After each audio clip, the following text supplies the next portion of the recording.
Good afternoon, everybody.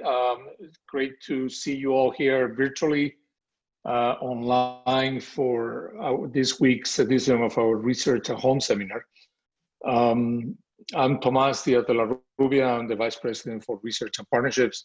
And I'm really excited about today's talk and really thrilled and honored to introduce to you Dr. Bradley Stevenson, Professor of Microbiology in the Microbiology and Plant Biology Department here in the College of Arts and Sciences at the Norman campus. Brad has put together a fantastic effort to help us try to understand the prevalence of the coronavirus, COVID-19, the SARS-CoV-2 virus within our community, using a very, very novel and creative idea based on testing wastewater for the presence of remnants of the virus, the presence of the virus in that wastewater. That, in principle, allows one to detect the presence of the virus within a community days ahead of symptoms appearing, and therefore providing the ability, in principle, to intervene early to try to minimize the spread once it's determined that the presence of the virus is there, and to help people deal with it quickly. So just absolutely brilliant work. He's put together a truly interdisciplinary team of clinicians from the medical school in Oklahoma City, from the OU Med, biologists and water experts, and really exciting work. So, Brad, I've asked the microphone, the virtual microphone to you, and we're all here really excited to hear about the progress that you're making. And thank you for the dedication and the work that you're doing on this. It's really, really important. Thank you. Okay, so I'm gonna share my screen, I believe, and get this started. Yeah, okay, are we good? Can somebody give me a nod that you can see what I'm looking at? Yep, you're good. Okay, great. Yep. Thank you, Tomas, so much for the introduction, of course, and the opportunity to speak about the work that we've been doing over the last several months on campus and in our surrounding communities in using community-level sewage surveillance to determine the prevalence of COVID-19. And as it turns out, we can do this with other pathogens, though we're not doing that currently right now. I also want to thank Tomas and his office for the support that they gave us early on to help us get started. We're honored by that support, and we wouldn't be here without it. The other thing I definitely want to talk about is this team that has assembled around this issue. It really does make this a dream team. I was talking to Tomas earlier, and kind of the analogy is there's a fire, like-minded people show up to help take care of that fire. They're from different walks of life, and that's what really we've assembled. I'm an associate professor of microbiology. My research is focuses on microbiomes in both managed and natural ecosystems, and so we use a lot of molecular tools to try to identify and quantify these communities. Dr. Jason Vogel is a professor of School of Civil Engineering and Environmental Science. He's also the director of the Water Survey. So if you're going to do a water-based surveillance, you have to have a top-notch water scientist, and that's what we get with Jason and his group. Dr. Katrin Kuhn is an assistant professor of biostatistics and epidemiology at the OU Hudson School of Public Health. We literally stole her away from Denmark, where she had just gotten a grant to do this very work in Copenhagen. So her expertise, I can't say enough for what she's able to bring to the team. And then Hallie Reeves as well. She has strengths in public health, community dynamics, and was really made this project feasible because of all of the connections that need to be made, and her ability to pick up on all aspects of this research and really help us navigate the many hurdles that we've reached, but also contributing to the science at the same time. I can't go any further. I shouldn't have gone this far. I shouldn't go any further to actually give credit to the ones that are doing the hard work in the benches and out in the field. For my lab, that's Emily Junkins and James Floyd are both PhD candidates. Emily is a Tillman scholar. And then there's Joseph McWhirter and Emma Kasahara are two undergraduates that have been working in my lab prior to this, so they have a lot of experience. And they are truly working day and night to do the analysis of the samples that we get from Jason's crew. Grant Graves and Lindsay Rowland and numerous undergraduates are part of that group. It takes a lot of logistics to get these samples and get them to us quickly so we can do the work that we can. So I want to start with a little bit of background on the virus itself and how we use the parts of the virus for detection. This is an image of the SARS-CoV-2 virus that shows, it's a kind of a sliced through image that shows the various parts of it. And one of the things I want to just point out is its absolute beauty and brilliance in terms of a biological mechanism being that isn't alive yet seems to have such an impact on our lives right now. All this virus really is a fragment of RNA. It's RNA genome. I'm gonna get the laser pointer out. It's RNA genome in red, all right? And so it's a fragment of RNA. Instead of DNA, it's ribonucleic acid. It is about 30,000 bases long. That's all it takes to code everything it needs to make more virus particles. This blue is a protein, the N protein. Is bound to that virus particle. It's wrapped in an envelope of membrane here that is actually stolen from the host cell. And there are a few other proteins, namely the spike protein, which interacts with the host lung cell and starts the infection itself. So the virus takes about 10 minutes to enter a host cell when it makes contact through some receptors that are on the host cell. And those proteins, spike proteins, essentially pull the two membranes together and make them one. That RNA genome, it enters the host cell and it rapidly takes over all of the function of that host cell, essentially turning it into a biological zombie with its one purpose is to make more virus particles. This is called the eclipse period. This is a period of time after the virus enters the cell until it's finished replicating the virus itself. It takes about 10 hours in a single cell. And that burst size of virus particles that comes out of that host cell is about 1,000. So for every one host cell, about 1,000 virus particles will come out. This is the genome itself, an image of the genome showing the various genes that are present on it. There's not a whole lot here. It's really very efficient. This is the N protein in blue here. This region of RNA is where the primers are made for the CDC version of the PCR-based detection. And so there's specific sequences in that region that we use in the detection.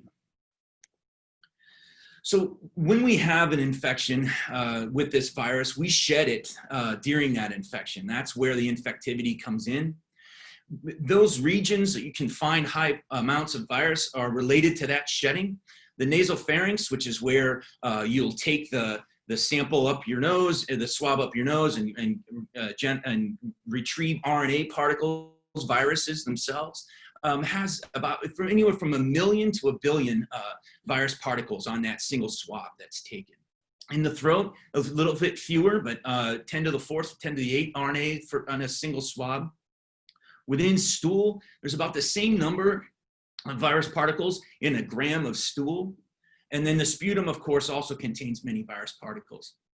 This identification that this virus is present in stool led to many people to realize that that's a way that it was being shed, in which we'll build on here in a minute. So in an ideal testing environment, you would have these three components. The testing itself would be individually specific. That's of course important in a clinical setting, so we can identify individuals that have COVID-19 due to the SARS-CoV-2 virus.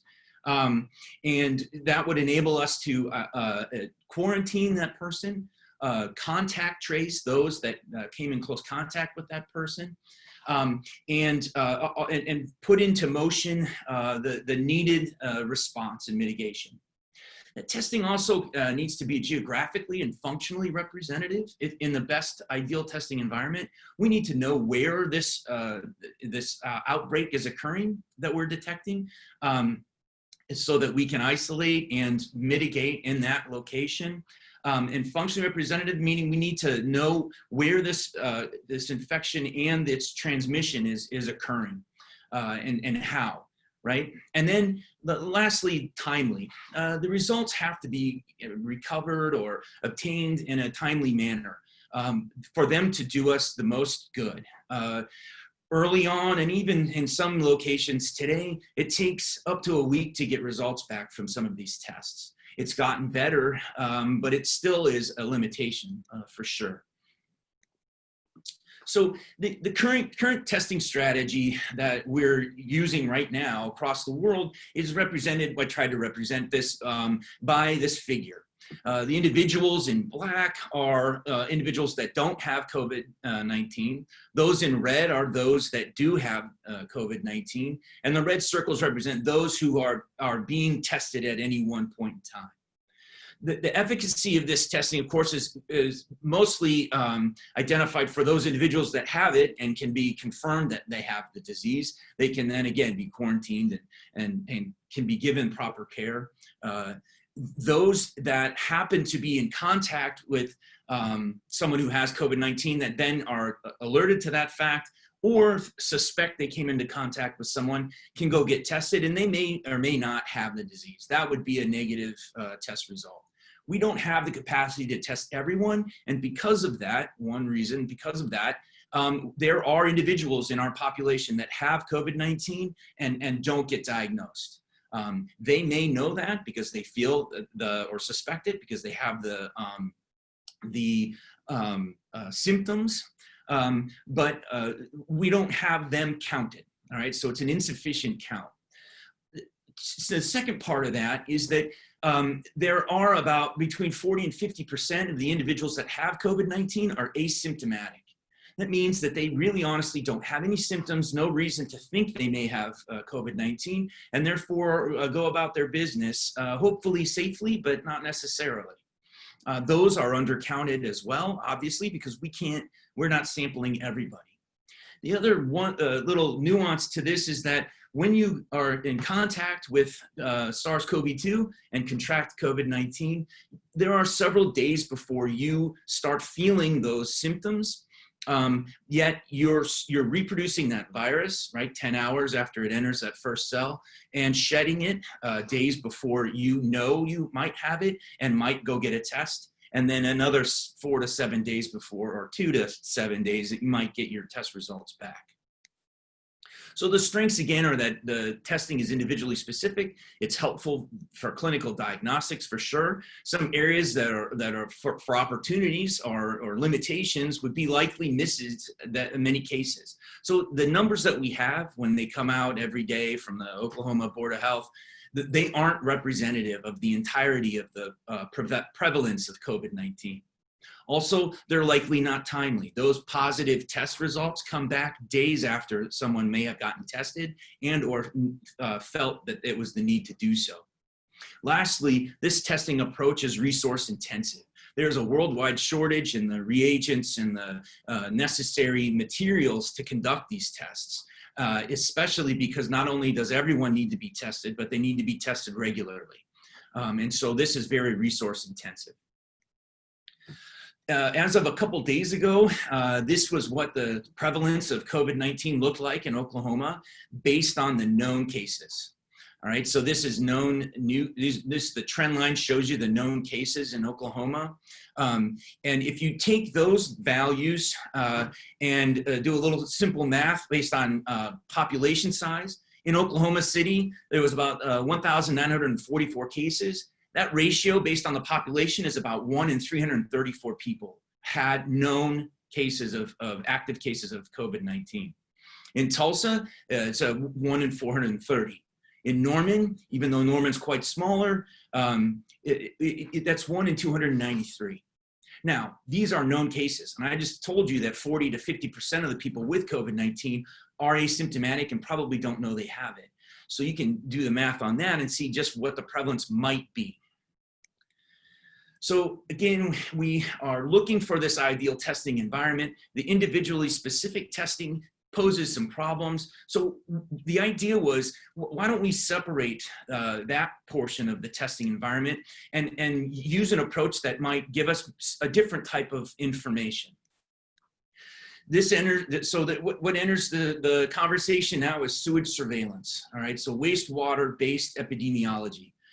This has been going on for quite some time. It wasn't absolutely popular. Not everyone knew about it.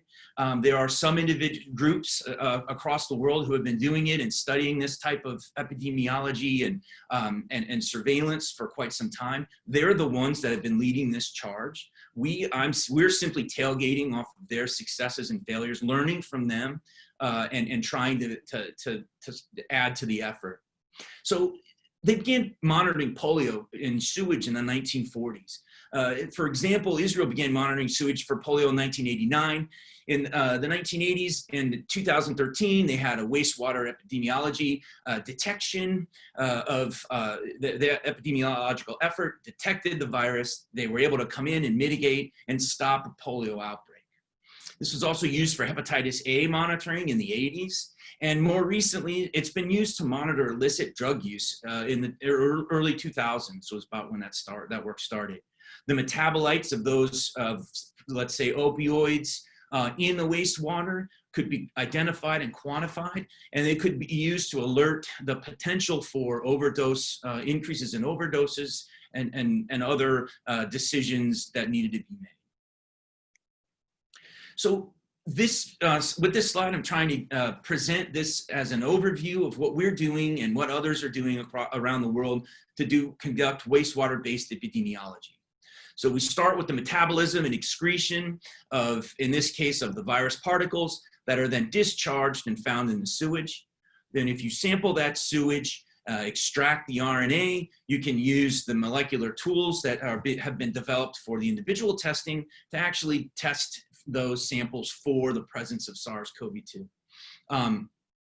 In addition to that, the type of analysis that we're conducting, it actually allows us to quantify the number of virus particles in that original sample.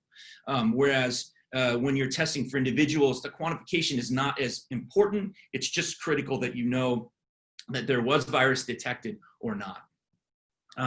That generates the data that then we need to assess.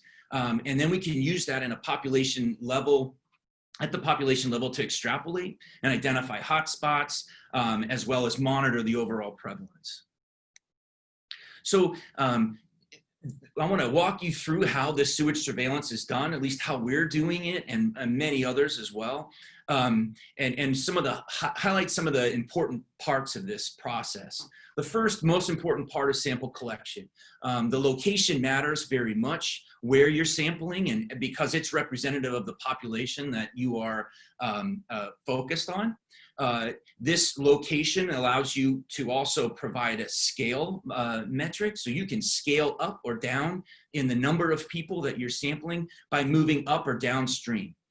Downstream at the head of the headworks of the wastewater treatment plant is surveying everyone that's in that wastewater sewage basin.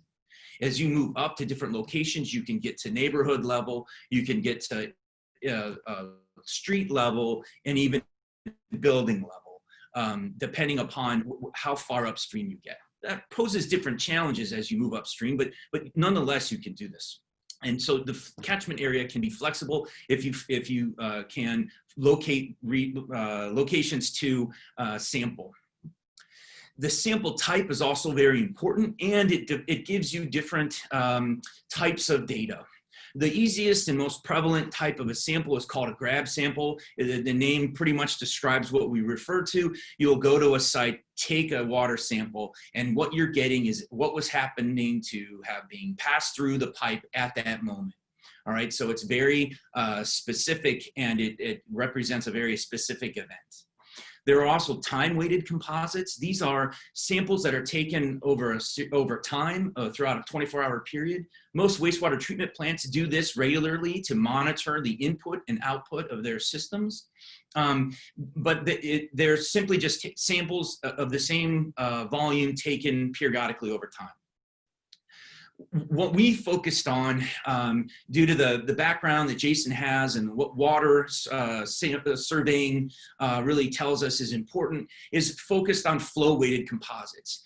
This is nothing new, but it's really important, we feel, in this type of research, because these flow-weighted composites actually take relative volumes based on the flow rate.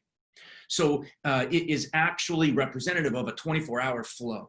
All right, so when there's high flow, you take more sample. When there's low flow, you take less sample. That's critical to have the ability to monitor flow. And that's been a somewhat of a challenge for us, and we're trying to overcome. So this is on campus. There's some images here. We'll go to a sanitary sewer manhole, open the manhole cover. We've got a sample device, which is essentially just a pump with some bottles inside. It's got some electronics that allows us to set it up and walk away and let it take samples in different ways. On this day, we're simply using it to take grab samples. There's a strainer on the end to keep large things out of the tubing, which will clog it up, of course. And then there are these rosettes of bottles. So if we were taking a composite and letting the instrument determine when to take the samples, there'd be one single giant bottle. In this case, we have many bottles, and we can actually use those for separate samples, or we can use those to composite that sample manually. The next step is analyzing the samples themselves. That requires precipitation of the virus from the sample, which is a challenge in and of itself. We use a precipitation approach that has been developed initially back in the 60s to study viruses, but has been developed over time.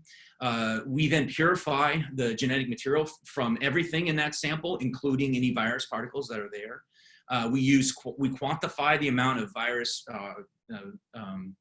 genetic material using this reverse transcriptase quantitative PCR, which is the approach that's used for the nasal testing as well. There's some variability involved in this that we need to be concerned about, as well as developing a level of detection that we're happy with. The results that we get from this also need to be standardized. We need to know what the fecal input or index for that sample was relative to just other water sources. We use some other fecal related viruses to try to give us an idea of that. We also use flow to normalize the amount of sewage that would be present at that time. And we can also use other indicators such as E. coli, which is one of the normal gut flora that is in our guts, our human microbiome. So we can monitor those numbers as well to give us an idea of what we're testing.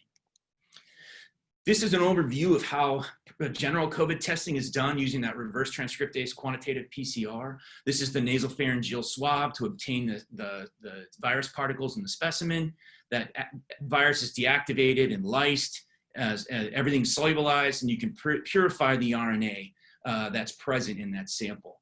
This reverse transcriptase quantitative PCR is the method we use to measure the presence of the virus. The reverse transcriptase is the enzyme that actually makes DNA from RNA. So the virus has an RNA genome, we're making a DNA copy. The next step is the quantitative PCR. There are many cycles, about 45 cycles of this reaction. Each cycle represents a doubling of the number of the original targets. So we're making small regions copying small regions of the RNA, or in this case DNA now, from that end protein.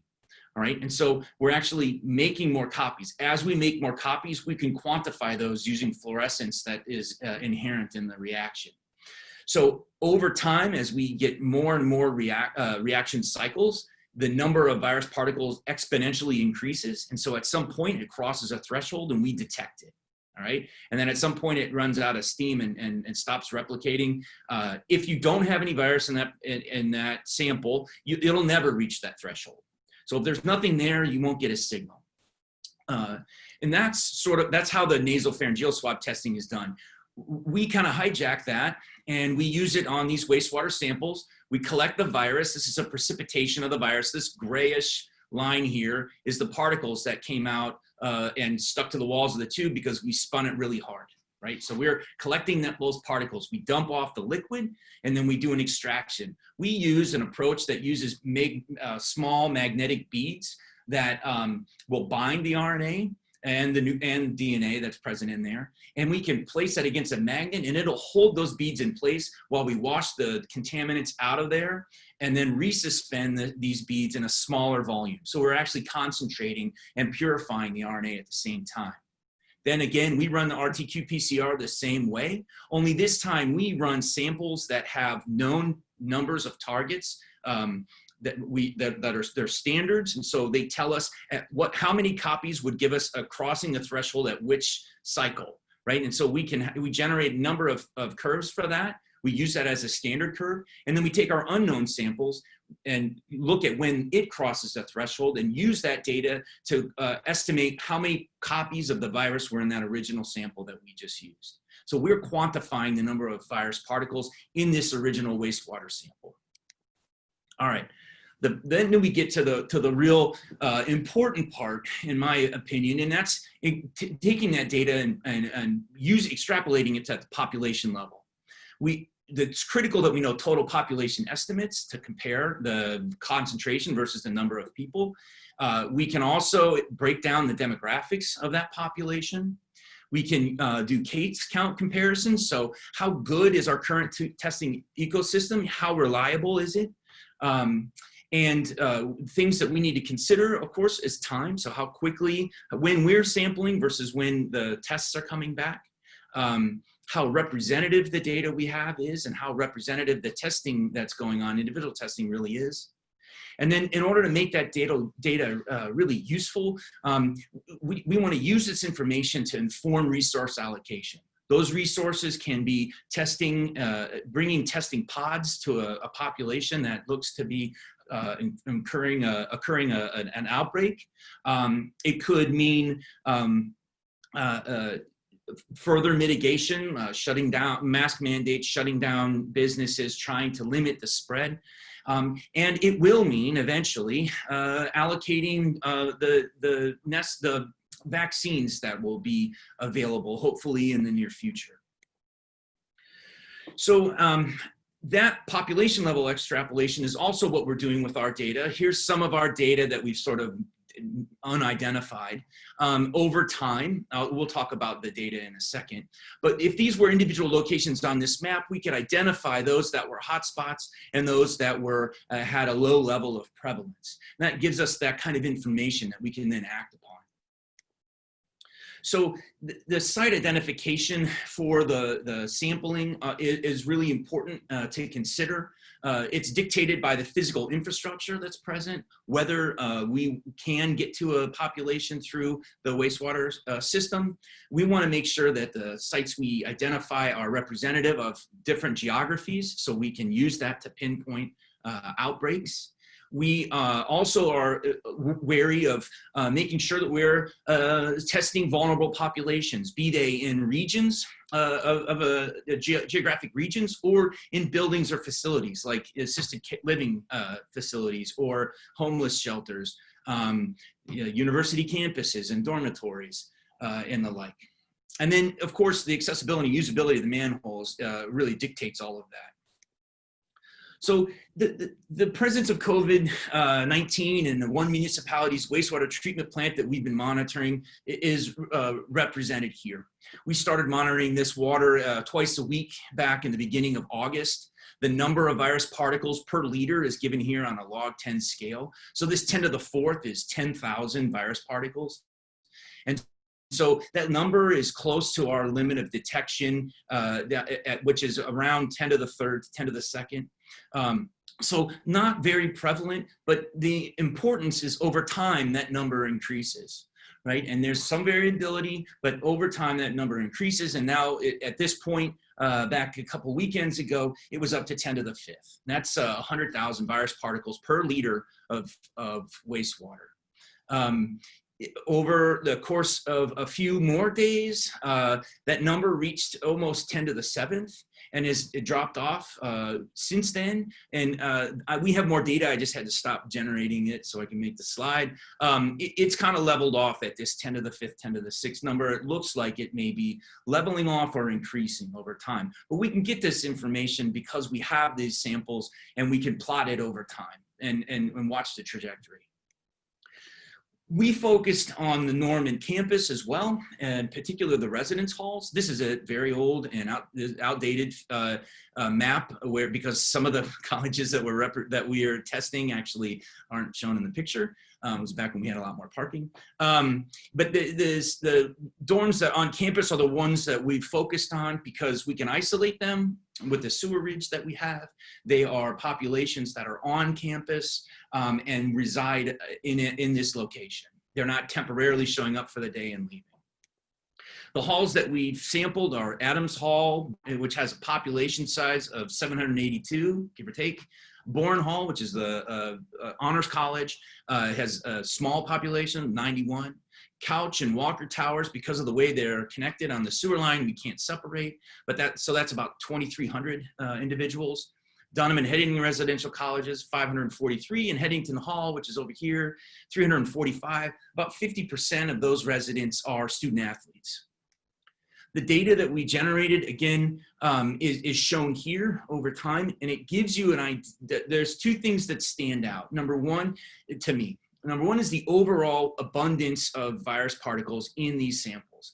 This tells us that in these populations, be they larger or smaller, is present. It's not going away, but it's also not necessarily a huge outbreak. There are some increases that were alarming. They're followed by dips that were curious, and I'll get into that in a second.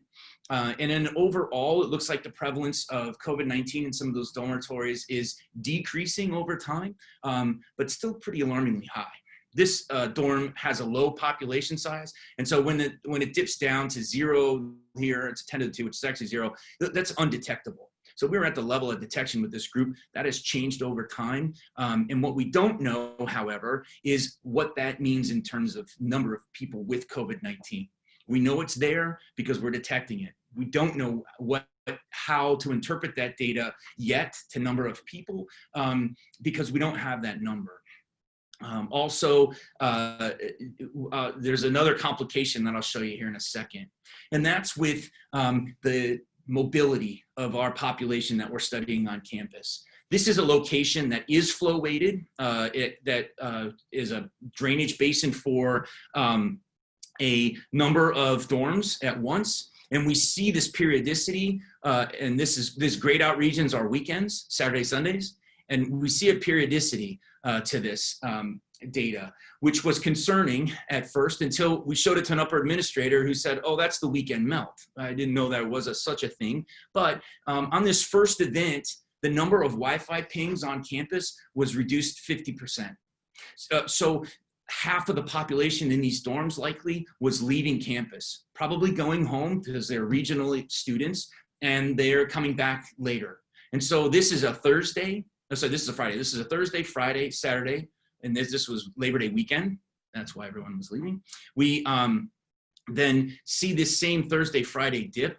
And if you look at the flow data, so that prompted Jason to look at the flow data, you can see this play out in the actual flow of sewage off of campus. The blue line here is Monday through Thursday, and you can really see the difference in not only just the morning, but in the afternoon, evening. You can see the flow is much higher in the dorms on the Monday through Friday Monday through Thursday compared to Friday, which is in orange, and then Saturday, Sunday, which is in gray. And so our population is moving, all right, and returning to campus. What that means also is that they're likely coming into contact with people who either do or don't have COVID-19. They may or may not have COVID-19 themselves, and they're returning to campus. This increases a dynamic and connectivity of our campus to other communities that was really underappreciated until this, by me at least, but until this data came, we started to understand this data. So moving forward, what we want to do is refine the population data. We're working with administrators to get data for Wi-Fi pings by devices. So the watches, phones, computers are accessing Wi-Fi on campus. We can count the number of those in a dormitory setting, and so we can get a better population estimate at that time. Also, they have sooner cards, they're called, which give them not only ability to do transactions, monetary transactions, but also get into facilities that they have permission to get into, especially their hallways. The combination of Wi-Fi pings and the sooner card transaction is going to be really powerful.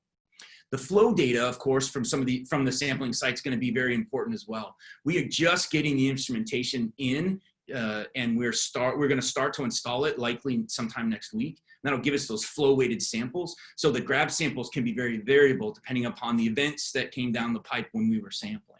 This will give us an average, and will silence some of the flexibility or the variability of the data. We've also been working with Oklahoma City metro area, Midwest City, and the various wastewater treatment plants within Oklahoma City. Those populations are much larger. The data over time shows an increase in the abundance of COVID-19. We have some additional data since this was last updated, but it suggests that there's some variability in that now as well. Some locations look like the prevalence has gone down, where others look like the prevalence has gone up. Problem is, some of these serve very large populations. The data itself for a large population is not so useful because it's such a large sewage basin. So what we've done with Oklahoma City is we worked with their planners, city planners, and personnel, and we've identified locations we can sample to break up that larger sewer shed. And this map represents that larger sewer shed, the North Canadian Basin, and we're breaking it up into 15 parts. This contract is being formalized right now. It's going to be funded initially by CARES Act dollars, and we're going to put the instrumentation in and start sampling at population sizes between 3,000 and 40,000. It gives us geographically distinct information as well, so we can identify locations that have outbreaks and are hotspots. And they also represent varying demographics, which gives us some epidemiological information that's going to be very useful in the future. So how can sewage surveillance help now? Well, the strengths I've talked about, but I want to sum up a little bit. We're testing the entire population with this approach, not individuals. And so no one can slip out of our surveillance net, so to speak.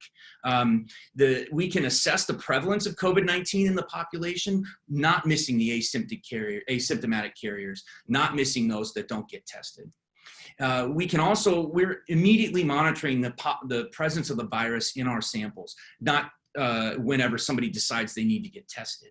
And it's also scalable. We can move upstream and downstream, isolate locations, and try to direct the necessary mitigation efforts and support needed to the people who need it the most. Weaknesses are, this is still developing research.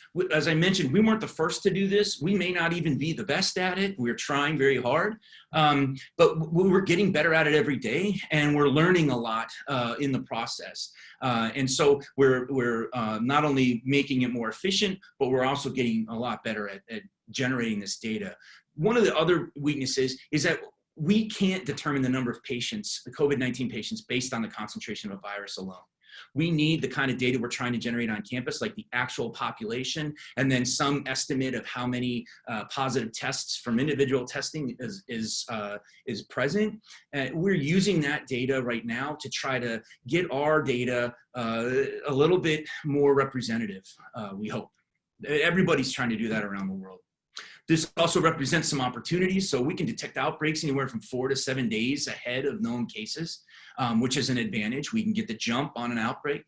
We can determine trends in prevalence. Is the virus becoming more prevalent over time, or are mitigation efforts and everybody's awareness actually helping to decrease the prevalence? And therefore, are we on the backside of a spike?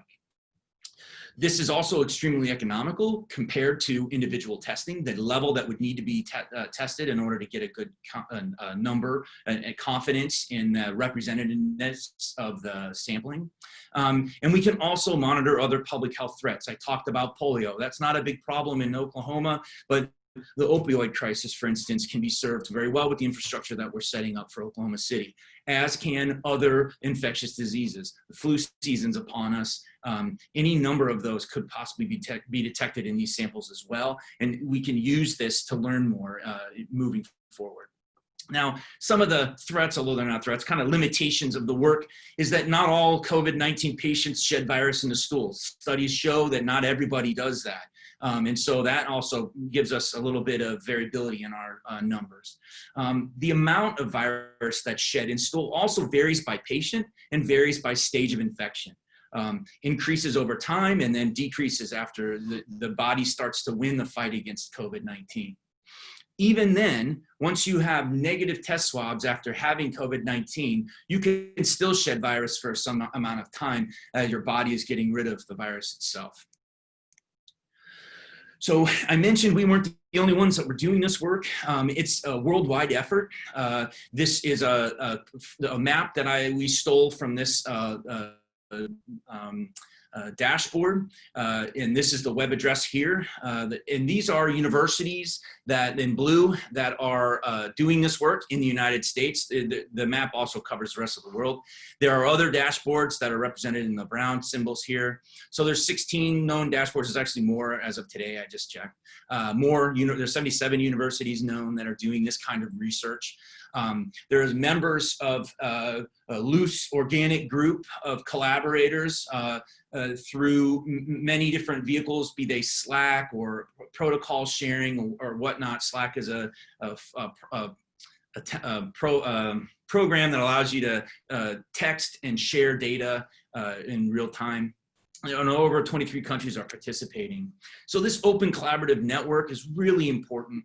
The data can then be compared between groups, and we can learn from that. We can learn from their mistakes. As I mentioned, we were tailgating on the ones that were running this type of analysis first and learning from them and their successes and failures. We share our sampling plan, we learn from their sampling plans, and we also are supporting regional partners through this. And so this kind of collaboration was not common before COVID-19. If there are any silver linings, this would be one of them among wastewater surveillance, the community that's doing this work. There are other developing networks. So the HHS is developing a network. There's actually a research coordination network that NSF is funding. The DoD, I've heard, is starting to think about and starting to monitor military bases. That's a developing process that we may be plugged into this network. And I wanted to give the URL for this dashboard again. This is a great effort and very useful activity that this kind of generating these dashboards and sharing this information is critical for us to get a jump on this pandemic. So with that, I want to just thank you for your attention, and I'm happy to answer any questions. We're continuing to look for the answers, and I'll hope if I can't address the question directly, I'll definitely try to put you in touch with one of my teammates that may be able to give a better answer for that. But at this point, I'd be happy to take any questions. And thank you again. Now I don't know what to do. Do I stop sharing? That's okay, Michelle. You're gonna manage the Q&A, right? Okay. If anybody has questions, you can submit it via the Q&A box at the bottom, or you can raise your hand, which is done when you are looking at the attendees list, and we can allow you to ask your question out loud. We'll give people a few minutes to submit some questions. Okay, there we go. Should I stop sharing or not? Yeah, go ahead and stop sharing your screen.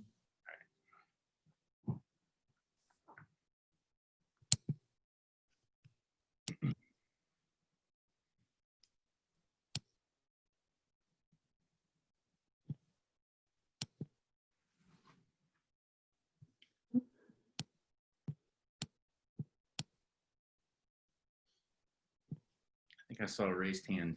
I saw a raised hand too, but then it went away. Oh, unsure raised hand. Oh, I see it now. Okay. Hiram Fitzgerald, if you just want to unmute yourself and ask your question. Once you identify a hotspot, how do you then take that information, epidemiological information, and transfer it into individual testing parameters? Yeah, that's a great question. I didn't have a whole lot of time to talk about that. That's one of the more recent challenges and work that we really need to focus on is the communicating the data part and making that data valuable.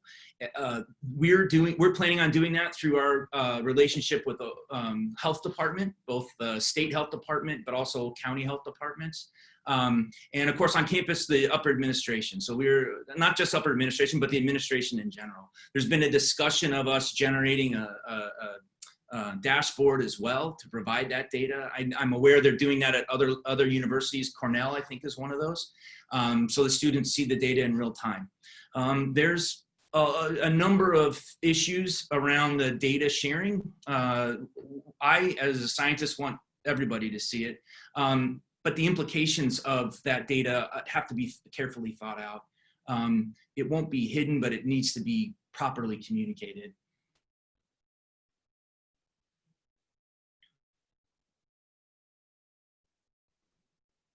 Do you think, Brad, following up on that, do you think that pool testing then of communities is sort of the approach to take? I mean, you know, if you raise the flag, hey, you know, we're seeing this, you know, pool testing could be a very efficient, cost-effective way. Right. Of. Yes, I think so. I mean, it's a way to extend the resources further, right? And envelop more people in that individual testing effort without having to expend all of the resources to test everybody individually. At least the sample. You're pooling samples, individual swabs, pooling those swabs and looking for any positives. You get a positive, then you take the people's samples that were in that pooled sample and test them individually. But any of those pooled samples that are negative, you don't have to worry about. We do that all the time in our research, and it's useful, but the payoff, it's questionable whether, right now, the prevalence that we have in Norman, I think every pool would probably be positive. I worry, and in that case, it won't be as effective, but we'll see. It's a good start. We have a written question from Cynthia Rogers. She said, you could track what is happening in public schools like Norman High and Norman North? Yeah, so we've thought about a bunch of different institutions or facilities, buildings that we could monitor. High schools and elementary schools. So to try to be delicate about it, we're measuring certain events that the fecal shedding, that has to occur for us to pick up the signal. And so locations where you have less human nature to do such things won't be as representative. Homes, certainly, care facilities, dormitories, correctional facilities. So we've been talking to the Department of Corrections about the possibility of doing this for correctional facilities. Things like that would, I think, be useful. I would love to be able to reach in and just know exactly what's going on in each of the schools. For one reason is because I have children in those schools, so I want to know too. We have another hand raised. I'm going to call on John.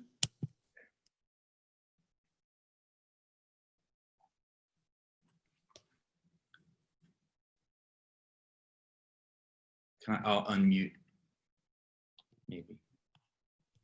I don't have that power. Okay. Yeah, this is John, Brett. Hey, John, how are you? Okay. Yeah, do you have a sense of how many virions in the samples you detect in sewage are infectious? And or to what extent sewage itself is a vector for transmission? Yeah, great. That's a great question too. I don't personally, but that has been studied. So far to date, I do not believe there's been a study that has successfully cultivated the virus out of a sewage sample. There was one report early on, it was a preprint, and I'm not sure what has happened with that one report. There's also, of of what I'm aware of one study where there was a potentially fecal-oral transmission of SARS-CoV-2, and that was in, and I may get this wrong, but it was in a latrine shared between multiple families that was described as not well kept, and I think it was in Azerbaijan. There was one incidence where that might have occurred, but by and large, by the time the virus particles are in the sewage, probably when they leave our gut, they're inactive. I see. Okay. But that's the good question, because what we're detecting is the RNA. Right. And I think the RNA is pretty stable in the sewage. And Oh, I really? think it has a lot to do with the fact that it's bound by that N protein. So it's protected from I see. degradation for a while. I see. Okay, thank you. Yeah.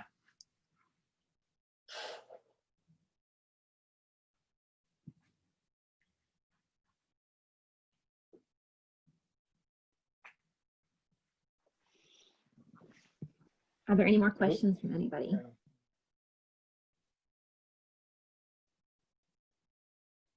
Nope. Here we have another hand raised.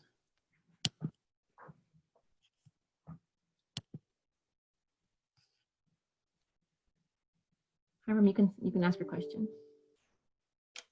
I have another question. Oh, yeah. Fire away.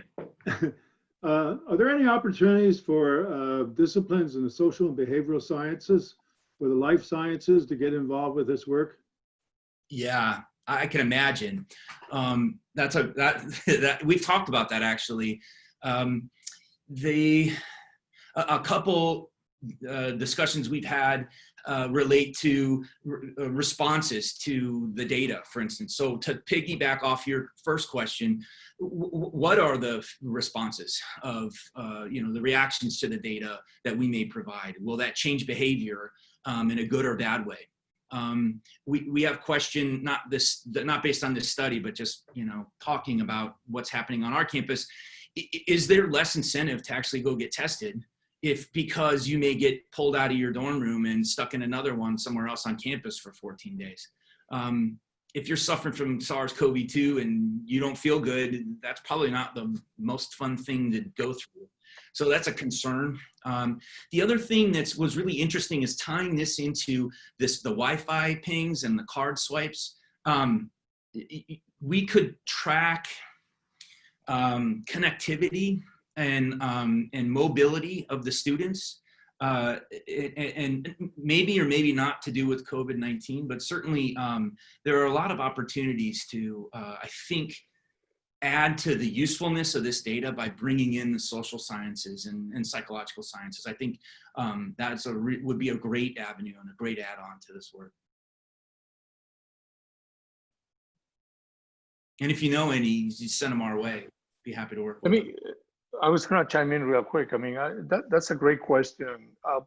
One thought, Brad, is Hank Jenkins-Smith and Carol Silva have an NSF rapid grant, right, where they are monitoring social sentiment about COVID-19 attitudes, disinformation and data across the nation, in Oklahoma, but across the nation.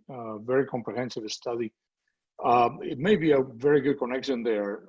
I'm sure there's on campus. It just that one comes to mind because I'm in a NSF grant. Yeah, I forgot all about that. That's pretty well progressed, that work that they're doing. Yeah, they're doing very good work there. They got a lot of data, so maybe a good connection there. Right. Maybe we should have a conversation, talk about what's possible. Yeah, I think it's a great idea. That's a great idea.